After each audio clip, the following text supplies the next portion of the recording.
এই যে বাবু, এই মিষ্টি কুমড়ার দাম কত? 50 টাকা।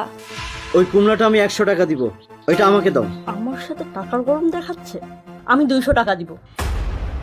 আমি 500 টাকা দিব। আমি এটা 1000 টাকা দিয়ে নিব। আপনি 1000, আমি 3000 টাকা দিব। আমি 5000 টাকা দিব। আমি 7000 টাকা দিব। আমি 8000 টাকা দিব। আচ্ছা, আমি 10,000 টাকা দিব। দেখেন ভাই, আমার কাছে তো 10,000 টাকা নেই। আপনিই নেন এই মিষ্টি কুমড়াটা। কেন, আপনি যে খুব জিদ দেখাইলেন, আপনার অনেক টাকা হয়েছে। হ্যাঁ, আপনি কি জানেন আমি কে? আপনি যদি এটা 50,000 বা 1 লাখ টাকা বলতেন, আমি সেটাই দিয়ে কিনতাম।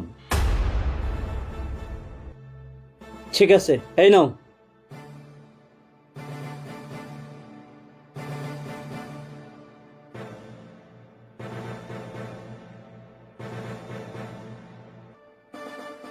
এসেছো? নাও, ধরো। আচ্ছা ভাই, আপনার সাথে কিছু কথা ছিল। কি কথা? আপনারা দুজন কি হন? আমরা দুইজন হাজব্যান্ড ওয়াইফ। আপনাদেরকে দেখলাম সবজির দোকানে ঝগড়া করছেন একটা মিষ্টি কুমড়ো নিয়ে। সামান্য একটা মিষ্টি কুমড়োর দাম 50 টাকা, কিন্তু আপনারা 10,000 টাকা দিয়ে নিয়ে আসলেন, ব্যাপারটা কি? না ভাই, বিষয়টা আসলে সেটা না। মানে কয়েকদিন আগে আমি ওর কাছ থেকে সবজি নেওয়ার পরে আমি তখন একটা 1000 টাকার নোট দিয়ে বলি, বাকি টাকাটা তোমার বকশিস। তখন মেয়েটি আমাকে বলে, আমি বকশিস নেই না, আমি সৎ পথে চলার চেষ্টা করি। আমি কারোর কাছ থেকে বেশি টাকা নেই না। আমার যে কটা টাকা হয়েছে সেই কটা টাকাই আপনি দেন। আচ্ছা দাও, বাকি টাকাটা দাও। আগামীকাল আমাদের ম্যারেজ অ্যানিভার্সারি। আমরা কিছু কেনাকাটা করতে যাচ্ছিলাম, তখন দেখলাম যে বাচ্চাটা কাঁদতেছে। মা, 10,000 টাকা আমি কই পাবো এখন? তোমার যদি কিছু হয়ে যায় মা, আমি কার কাছে থাকবো মা? আমার তো আর কেউ নাই মা।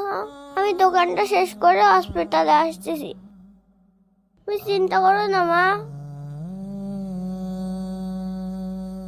আজকে আমরা আমাদের ম্যারেজ অ্যানিভার্সারিটা না করে যে টাকাটা দিয়ে আমরা কেনাকাটা করতে যাচ্ছিলাম, চলো সেই টাকাটা দিয়ে বাচ্চাটা সহযোগিতা করি। আমরা একদিনের আনন্দ করলে হয়তো আনন্দটা শেষ হয়ে যাবে, কিন্তু ওই টাকাগুলো দিয়ে একটা মানুষের জীবন যদি বেঁচে যায়, একটা সন্তানের মুখে যদি হাসি ফোটে, আমরা মনে করি সেটাই অনেক বড় প্রাপ্তি। এবং আমরা এটাও প্রতিজ্ঞা করেছি যে এখন থেকে প্রতি বছরই যখন আমাদের ম্যারেজ অ্যানিভার্সারি হবে, তখন আমরা সেই টাকা দিয়ে কিছু অসহায় মানুষকে সহযোগিতা করব। আপনাদের মতো মানুষ যদি আমাদের সমাজে আরো থাকতো, তাহলে আমাদের সমাজটা আরো সুন্দর হতো। আপনাদের কাছ থেকে আমি একটা শিক্ষা নিলাম।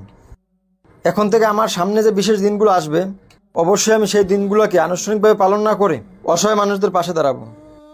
ধন্যবাদ ভাই।